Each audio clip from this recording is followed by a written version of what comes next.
Baik kawan-kawan semuanya, pada kali ini kita akan sharing bersama ya tentang sebuah definisi kebahagiaan lahir gitu ya. Jadi apa sebenarnya kebahagiaan lahir itu? Kalau kita mengerti selama ini bahwa definisi bahagia itu akan menjadi sangat variatif gitu ya, sesuai dengan subjeknya masing-masing. Jadi siapa yang memahami tentang arti sebuah kebahagiaan gitu ya. Tetapi kita bisa melihatnya gitu ya, atau mendefinisikan tentang makna sebuah kebahagiaan itu dengan pemahaman yang tepat, sehingga nanti kita tidak akan ibaratnya orang berjalan itu ketika sudah jauh melangkah itu kita tidak kecewa atau kita tidak tertipu atau terperdaya gitu ya. Nah, saya ingin menyampaikan kepada kawan-kawan semuanya tentang kebahagiaan lahir. Jadi kebahagiaan lahir itu adalah sebuah kondisi di mana orang merasakan bahagia itu disebabkan oleh faktor material atau faktor yang sifatnya itu adalah sesuatu yang wujud atau nampak gitu ya. Dan itu secara prinsip kawan-kawan itu adalah aspek lahiriah atau aspek fisik kita. Jadi tubuh kita ini atau indera kita itu akan merasakan yang namanya kebahagiaan sesuai dengan sifatnya masing-masing. Saya kasih contoh. Mata kita kawan-kawan ya. Jadi mata itu akan merasakan kebahagiaan ketika dia melihat sesuatu yang indah. Ketika dia merasakan sebuah tangkapan objek gitu ya oleh mata, lensa mata itu, dan itu sesuatu yang indah, itu sudah menjadi naluri mata, maka mata akan merasakan bahagia. Tentu ini berhubungan dengan saraf, dengan memori otak kita gitu kan, sehingga kita merasakan sebuah kesenangan, ketenangan, dan juga sebuah kebahagiaan itu tadi. Tapi artinya bahwa ini adalah sebuah aspek lahiriah gitu, yang disebabkan oleh sebuah objek di luar tubuh kita atau di luar diri kita sebagai manusia. Nah, yang kedua, misalkan telinga. Kebahagiaan telinga itu beda dengan kebahagiaannya mata. Jadi kalau mata itu melihat, maka telinga itu dengan mendengar, yaitu mendengarkan sesuatu yang indah. Nah, sesuatu yang indah atau suara yang indah itu satu dengan yang lainnya, orang satu dengan yang lainnya itu berbeda. Ya, maka dari makna keindahan tadi terhadap suatu suara gitu ya, masing-masing orang nanti berbeda. Ada orang yang sangat mencintai suara musik rock misalkan gitu ya, atau jazz atau campur sari misalkan gitu, atau suara kleningan-kleningan tembang Jawa misalkan gitu.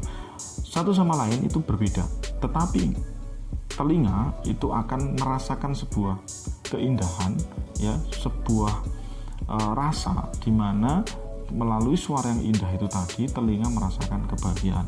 Nah, dari situ akhirnya dia direspon oleh hati, pikiran gitu ya, sehingga seseorang merasakan sebuah kesenangan atau ketenangan melalui indera telinga itu tadi. Begitu pula lisan ya, hidung ya, indera-indera yang lain juga demikian. Masing-masing itu memiliki sifat kebahagiaannya sendiri-sendiri. Nah, ketika dia kebahagiaan lahir tadi di awal, ketika seseorang ya, orang ini tadi merasakan bahagianya hanya disebabkan oleh faktor-faktor eksternal yang sifatnya indrawi tadi, maka orang itu berada pada level kebahagiaan lahir. Nah, inilah saya pengen sharing seperti ini, pengen berbagi informasi kepada kawan-kawan semuanya, supaya kita semuanya mengetahui bahwa sebenarnya kebahagiaan itu jenisnya juga banyak, atau level kebahagiaan itu sendiri juga banyak. Ada lagi misalkan orang yang sedang mendapatkan uang yang banyak misalkan gitu ya, nah dia merasakan kebahagiaan gitu, itu kan faktor eksternal. Orang yang sedang naik pangkat misalkan, nah atau suatu yang dia inginkan tercapai misalkan, nah itu dia bahagia. Jadi sifat-sifat kebahagiaan ini masing-masing indera itu berbeda satu dengan yang lainnya. Untuk itu kawan-kawan semuanya, penting bagi kita memahami yang namanya apa itu sebenarnya kebahagiaan. Nah, walaupun narasi kebahagiaan itu banyak sekali ya, masing-masing tokoh, kawan-kawan nanti bisa lah ya searching di internet gitu ya, melihat apa itu bahagia, itu banyak sekali penjelasan di sana.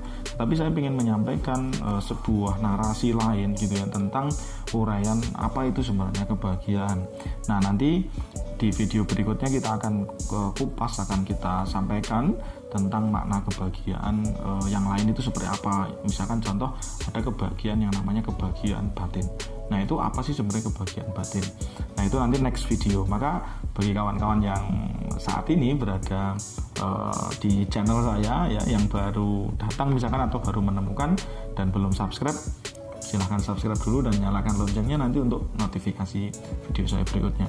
Nah, kebahagiaan lahir kawan-kawan ya, ketika kita memahami bahwa ternyata makan makanan enak itu membuat kita enak, membuat kita senang, membuat kita bahagia, maka kita harus menyadari besok seandainya kita makan sesuatu yang tidak mengenakkan misalkan loh ya, maka suasana hati atau pikiran ini nggak boleh berubah.